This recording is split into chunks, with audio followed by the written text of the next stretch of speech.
Pour avoir connu un peu Bouteflika, je sais que la seule chose sur laquelle je sois sûr, c'est qu'il veut mourir au pouvoir. Il ne lâchera pas l'affaire, comme on dit, à partir du moment où il est revenu aux affaires. N'oublions pas qu'il a fait partie de tous les putschs qui ont marqué l'histoire de l'État algérien depuis l'indépendance.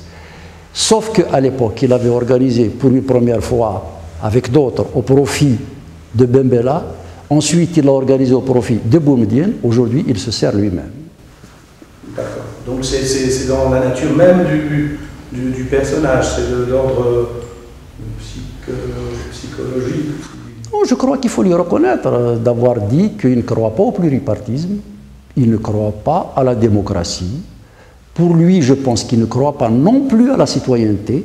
Le profil du personnage se prêtait à cela, mais il me semble qu'il y a quelque chose qui l'a conforté dans ses certitudes, je n'appelle pas ça des convictions, c'est que sa longue traversée du désert, lorsqu'il a été évacué du régime et qu'il a amené à errer un peu dans les pays du Golfe, il a découvert non pas la relation entre le dirigeant et le citoyen, mais entre le monarque et le sujet.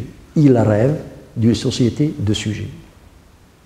Il ne s'agit pas de donner une perspective à la nation, c'est le drame de l'Algérie. Il ne s'agit pas d'organiser une compétition loyale dans la classe politique. Il ne s'agit pas d'ouvrir des perspectives. Il s'agit de conforter le chef du moment. Le chef du moment a décidé qu'il va rester président à vie. Il restera président à vie. Après lui, probablement que la Constitution sera ce que voudra celui qui viendra à sa place, si toutefois nous les laissons faire ce qu'ils veulent, ce que nous sommes évidemment déterminés à empêcher. Je voulais dire, est-ce que les dés ne sont pas jetés avec cette réforme constitutionnelle? C'est-à-dire, si Bouteflika se présente, est-ce qu'il va être... c'est pratiquement sûr qu'il va être élu, que les dés jetés sont jetés, quoi. Mais bien évidemment que cette Constitution est faite pour lui, pour répondre à sa volonté de rester et de mourir au pouvoir, et bien évidemment que si la communauté internationale n'arrive pas à lever l'exception algérienne, cette forme de compromission, de laxisme, qui fait que l'on se montre féroce contre les fraudes en Égypte, en Tunisie ou ailleurs, mais qu'il faut surtout ne rien voir quand il s'agit de l'Algérie, si cette forme de laxisme perdure, si la communauté internationale ne se mobilise pas pour surveiller de manière déterminée, contrôler de manière efficace la machine à frauder qui est l'administration algérienne, il est clair qu'il va passer au la main. Autre sujet qui a rien à voir avec le sujet, cette polémique sur les faux moudjahidines et cette initiative de certains ministres et certains députés de l'Alliance au pouvoir de déposséder de leur titre de député, les députés du RCD. Comment vous réagissez? D'abord, est-ce que les propos de Nordine Hamida sont vrais? Voilà le point de vue du président du parti. Vous savez, les pouvoirs algériens n'ont jamais légitimé leur présence aux plus hautes responsabilités, ni par leur bilan, ni par leur projet. Ils se présentent comme étant les héritiers des libérateurs de la nation. Ce faisant, ils sont sacralisés et donc inaccessibles à toute critique. Vous savez, dans l'histoire de l'indépendance, jamais au grand jamais un homme au pouvoir n'a essayé de justifier son hégémonie politique par son projet ou son bilan. Tous les dirigeants, depuis 1962 à ce jour, se sont contentés de dire « nous sommes les dépositaires de la guerre de libération et nous n'avons donc de compte à rendre à personne ».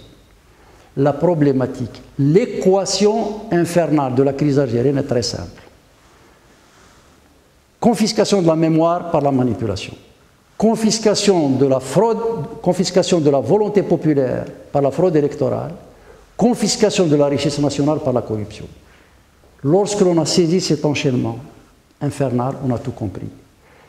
Il y a en Algérie une supercherie, un mensonge d'État sur lequel est assise la nation.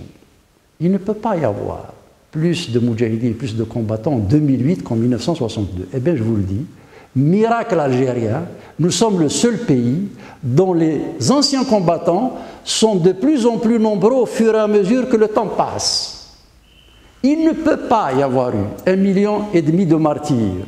Tous les démographes du monde, y compris les plus grands amis de l'Algérie pendant la guerre de libération, disent qu'il y a eu entre 350 et 400 000 victimes de la guerre, ce qui est énorme pour un peuple de 8 millions d'habitants.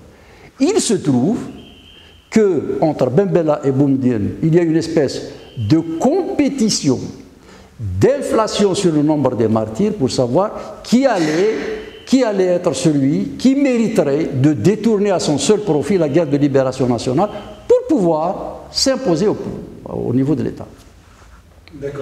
C'est un fonds de commerce, et tant qu'on n'a pas réglé cette problématique, il sera impossible d'avoir un débat public serein, argumenté, rationnel, où les acteurs politiques devront rendre compte sur la base de leur position, de leur programme et de leur bilan.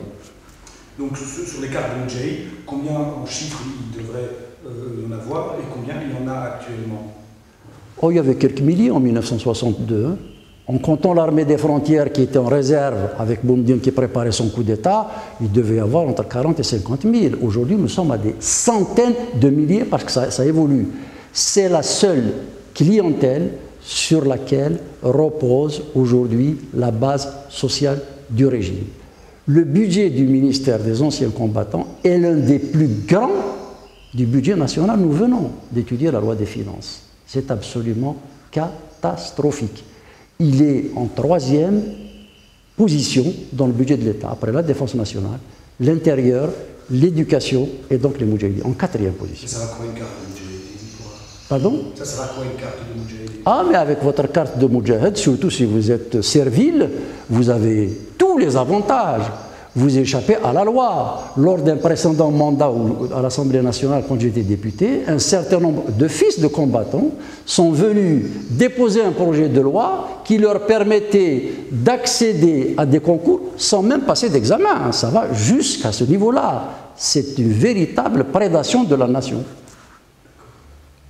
Merci. Autre question, alors c'est autre chose aussi. Ça concerne le ministère de la Culture, une ancienne du RCD, Khalida Toumi, qui limoge le président de la Bibliothèque nationale. C'est quoi? C'est une reprise en main de la culture par le cercle? Je vous ferai observer qu'on l'a limogée parce qu'on savait qu'elle limogeait elle-même. Hein. Bon, plaisanterie mise à part. Non, ce qui s'est passé au niveau du directeur de la Bibliothèque nationale est très grave. C'est qu'il y a eu une invitation adressée à un poète syrien qui s'appelle Adonis, qui est d'envergure mondiale.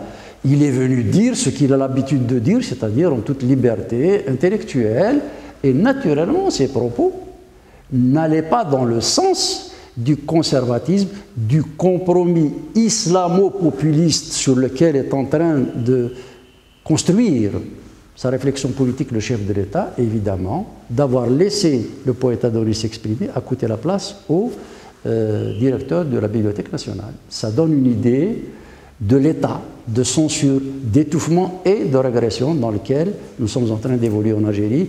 Au lendemain de l'indépendance, une telle décision était rigoureusement impensable. Merci, Monsieur le Président. Vous avez été complet.